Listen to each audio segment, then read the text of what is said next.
Hi friends, எல்லோரும் எப்படி இருக்கீங்க? நல்லா இருப்பீங்க. பேசும் கிரகங்களிலிருந்து உங்கள் நித்யா ராஜேந்திரன். ஃப்ரெண்ட்ஸ், நம்ம 10 பொருத்தங்கள் அப்படிங்கிறது என்ன அப்படின்னு நம்ம பார்த்துட்ருக்கோம் இல்லைங்களா? அதில் அடுத்ததாக நம்ம பார்க்க போகிறது, அதாவது இந்த 10 பொருத்தங்கள்லேயும் முக்கியமாக கண்டிப்பாக இருக்க வேண்டிய பொருத்தம் அப்படின்னு சொல்லி 2 பொருத்தத்தை சொல்லுவாங்க ஃப்ரெண்ட்ஸ். அந்த 2 பொருத்தம் என்ன அப்படின்னு பார்த்தீங்கன்னா, யோனி பொருத்தம் ஒன்று, ரஜ்ஜு பொருத்தம் ஒன்று. அதாவது ரஜ்ஜு தட்டுது அப்படின்னு சொல்லி சொல்லுவாங்க. இந்த ரஜ்ஜு இல்லைன்னா ஜாதகத்தை கண்ணில் கூட பார்க்க மாட்டாங்க. ஐயோ ரஜ்ஜு இல்லைங்க அப்படின்னு சொல்லி சொல்லிடுவாங்க. அந்த மாதிரி ரஜ்ஜு பொருத்தம் இல்லைன்னா கண்டிப்பாக கல்யாணம் பண்ணவே மாட்டாங்க ஃப்ரெண்ட்ஸ். அப்பேற்பட்ட, அதாவது கிங் மேக்கர் 2 பேர்த்த கல்யாணம் பண்ணி வைக்கணும் அப்படின்னா அதை கெடுக்கிற ஒரு கிங் மேக்கர் யார் அப்படின்னு பார்த்தீங்கன்னா இந்த ரஜ்ஜு பொருத்தம் தான். அது என்ன அப்படின்னு சொல்லி முதல்ல நம்ம படிச்சிடலாம்.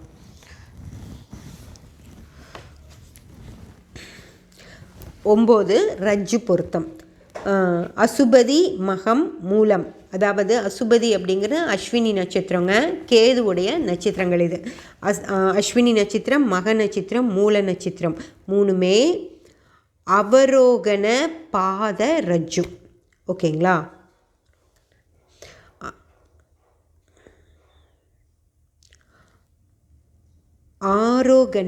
ஆரோகண பாத ரஜ்ஜு அப்படின்னா, ஆரோகணம் அவரோகணம் நம்ம இந்த பாட்டு பாடுவாங்க இல்லைங்களா, சங்கீதம். அதில் ஆரோகணம் அப்படின்னு சொன்னால் இப்படி மேல் ஸ்தாயி அப்படின்னு சொல்லுவாங்க. மேலேயே போயிட்டுருக்கிறது ஆரோகணம், கீழே வர்றது அவரோகணம் அப்படிங்கிறது தான் எனக்கு தெரிஞ்ச ஆரோகணம் அவரோகணம். இதில் இனி வேறு என்ன அர்த்தங்கள்லாம் இருக்குது அப்படிங்கிறது எனக்கு தெரியாது. ஓகே, இது மேலே போகிறது. ஆரோகணம் அப்படின்னு சொன்னால் மேலே போகிறது அப்படின்னு நம்ம வச்சுக்கலாம். மேலே போகிற பாத ரஜ்ஜு அதுதான் இந்த மூல நட்சத்திர கேதுவுடைய 3 நட்சத்திரங்களுக்கும் கொடுத்துருக்காங்க. அடுத்து ஆயில்யம், கேட்டை, ரேவதி, அதாவது புதனுடைய 3 நட்சத்திரங்கள். அந்த ரஜ்ஜு அது அவரோகண பாதரஜ்ஜு, கீழே வர்றது. இது மேலே போகிற பாதரஜ்ஜு. அது ஆயில்யம், கேட்டை, ரேவதிங்கிற புதனுடைய நட்சத்திரங்களுக்கு அவரோகண கீழே வர்ற பாதரஜ்ஜு கொடுத்துருக்காங்க. ஓகே, அடுத்தது பரணி, பூரம், பூராடம் ஆரோகண தொடை ரஜ்ஜு. இது பரணி, பூரம், பூராடம்ங்கிறது சுக்கிரனுடைய நட்சத்திரங்கள். அடுத்து பூசம், அனுஷம், உத்திரட்டாதி. பூசம், அனுஷம், உத்திரட்டாதி சனியுடைய நட்சத்திரங்கள். அதுக்கு அவரோகண தொடை ரஜ்ஜு கொடுத்துருக்காங்க. இது மேலே போகிறது பரணியோட சுக்கிரனோட நட்சத்திரங்களுக்கும், கீழே வர்றது சனியோட நட்சத்திரங்களுக்கும் கொடுத்துருக்காங்கங்க. அடுத்து தொடை ரஜ்ஜு. அடுத்து கார்த்திகை, உத்திரம், உத்திராடம் சூரியனுடைய நட்சத்திரங்கள். சூரியனுடைய நட்சத்திரங்களுக்கு ஆரோகண உதிர ரஜ்ஜுனா ரத்தத்துக்கு ஒரு ரஜ்ஜு. அந்த ரஜ்ஜுக்கு மேலே போகிறது ஆரோகண. அடுத்து புனர்பூசம், விசாகம், பூரட்டாதி அவரோகண உதிர ரஜ்ஜு. ஓகேங்களா? இது நான் படிக்கிறேன். அதுக்கு முன்னாடி இது என்ன புக் அப்படின்னு நான் உங்களுக்கு காட்டிடுறேன். அது காட்டாமல் படித்து நீங்கள் எதுலேயோ என்னென்னமோ சொல்லிட்டீங்க அப்படின்னு சொல்லக்கூடாது. இங்கே பாருங்கள், சபரி பஞ்சாங்கம் தான். ஓகேங்களா? தமிழ்நாடு முழுக்க இருக்குது, எல்லா புக்கு கடையிலையும் இருக்குது. நீங்கள் வாங்கி அது என்னன்னு சொல்லி படிச்சுக்கலாம். அதில் இருக்கிறத தான் நான் படிச்சிட்ருக்கேன். ஓகேங்களா? உதிர ரஜ்ஜு.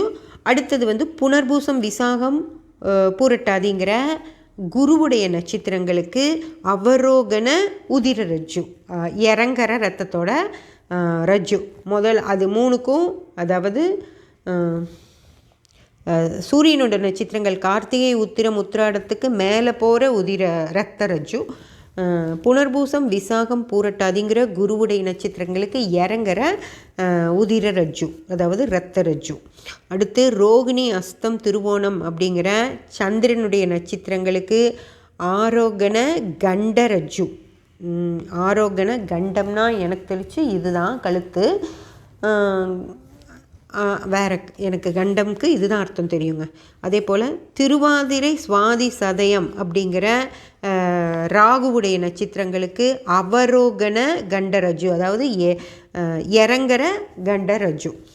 அடுத்து மிருகசீரிடம், சித்திரை, அவிட்டம் அந்த 3க்கும் சிரசு ரஜ்ஜு. அதாவது தலை, சிரசு அப்படின்னா தலையுடைய ரஜ்ஜு. அதுக்கு ஆரோகணம் கிடையாது, அவரோகணமும் கிடையாது. அவங்க 3 பேர் தானே இருக்காங்க. அதனால் அவங்களுக்கு ஒரே ஒரு தலை மட்டும்தானே இருக்குது. அதனால் சிரசு ரஜ்ஜு அப்படின்னு சொல்லி கொடுத்துருக்காங்கங்க.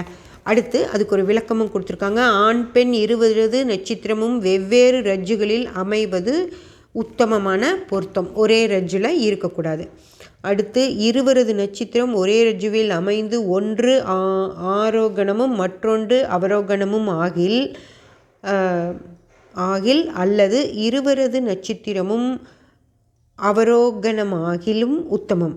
அவ்வாறின்றி 20 நட்சத்திரமும் ஒரே ரஜ்ஜுவில் அமைந்து இரண்டும் அவரோகணமாகில் ரஜ்ஜு தட்டும்.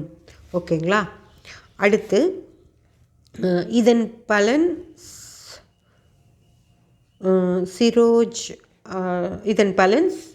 சிரோஜ் ஆண் நாசம், கண்டரஜ்ஜு பெண் நாசம், உதிரரஜ்ஜு சந்தான நாசம், தொடைரஜ்ஜு தன நாசம், பாதரஜ்ஜு தேசாந்திரம் போவான். ஓகே, ஆக்சுவலாக இது ஒன்று நல்லா இருக்குன்னு நினைக்கிறேன். தேசாந்திரம் போவான் அப்படின்னா ஓகே, எங்கே ஃபாரின் போகிறது தான், வேறு இது தேசம் தாண்டி போகிறது, அதனால் நல்லாயிருக்கும் அப்படின்னு சொல்ல வந்தேன். ஓகேங்க, இது இப்போ உங்களுக்கு தெரிஞ்சிருச்சிங்களா? இது இதெல்லாம் இப்படி சரியில்லை அப்படின்னா அந்த ஒவ்வொரு ரஜ்ஜுக்கும் அதோட பலன் கொடுத்துருக்காங்க. அதாவது சிரோ ரஜ்ஜு இல்லை, அது சிரசு ரஜ்ஜு தான். அந்த மிருகசீரிடம் சித்திரை அவிட்டம்ங்கிற செவ்வாயுடைய நட்சத்திரங்களுக்கு சிரசு ரஜ்ஜு. அந்த சிரசு ரஜ்ஜில் பிரச்சனையாச்சு அப்படின்னா ஆண் நாசம், ஆண் கெட்டு போவான்னு அர்த்தம், இல்லை இருக்க மாட்டான்னு அர்த்தம். கண்டரஜ்ஜுக்கு பெண் நாசம், உதிர ரஜ்ஜுக்கு சந்தான நாசம்ங்கிறது குழந்தைகளை தான் சந்தானம் சொல்லுவாங்க. அடுத்து தொடை ரஜ்ஜுனா தனநாசம்னா பொருள் இல்லாமல் போகிறது. பாத ரஜ்ஜுக்கு தான் தேசாந்திரம் போவான் அப்படிங்கிறது. ஃப்ரெண்ட்ஸ், இதுவும் அப்படி தான். இது எல்லாமே உங்களுக்கு அந்த இதுலேயே தெரிஞ்சிருங்க, கட்டத்திலேயே. அதாவது ஒரு ஆணோட ஆயுள் என்ன, ஆரோக்கியம் என்ன அப்படிங்கிறத நம்ம லக்ன பாவம், 8ஆம் பாவம், சனி, சூரியன் இவங்களையெல்லாம் வச்சு நம்ம ஆயுள் ஆரோக்கியத்தை பார்த்துடலாம். அதே போல் குழந்தை பற்றியும் நான் சொல்லிட்டேன். குரு 5ஆம் பாவம் இதெல்லாம் பார்த்துட்டோம்னா நம்ம குழந்தை இருக்குமா இல்லையா அப்படிங்கிறத பற்றி சொல்லிடலாம்.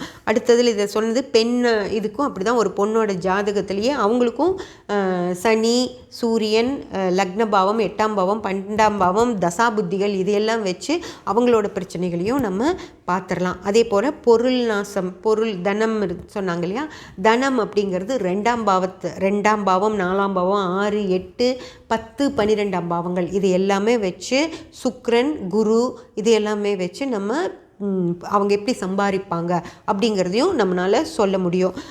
அடுத்து புத்திரநாசம் சொல்லிட்டாங்க, அடுத்தது தனநாசம் சொல்லிட்டேன்.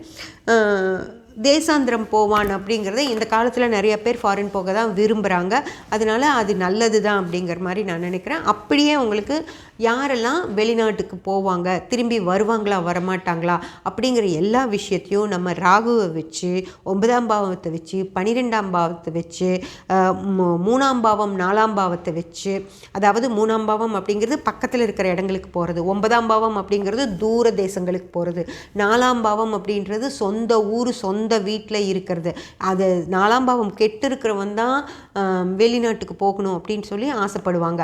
இல்லைன்னா அங்கே போய் உட்காந்துட்டு எப்படா நம்ம ஊருக்கு வருவோம், எப்படா நம்ம வீட்டுக்கு போவோம் அப்படின்னு சொல்லி உட்காந்துட்டு இருப்பாங்க. அந்த மாதிரி எல்லா விஷயங்களையுமே நம்ம கட்டங்களில் டீட்டெயிலாக பார்க்க முடியும் ஃப்ரெண்ட்ஸ். இதில் வச்சு தான் நம்ம பார்க்கணும் அப்படிங்கிற அவசியமே கிடையாது. ஓகேங்களா? நம்ம அடுத்த பலன்களுக்கு போகலாம். அடுத்தது என்ன அப்படின்னு பார்த்தீங்கன்னா வேதை பொருத்தம் அப்படின்ற ஒரு விஷயம். அடுத்து வர பதிவுகளை நம்ம பார்க்கலாம் ஃப்ரெண்ட்ஸ்.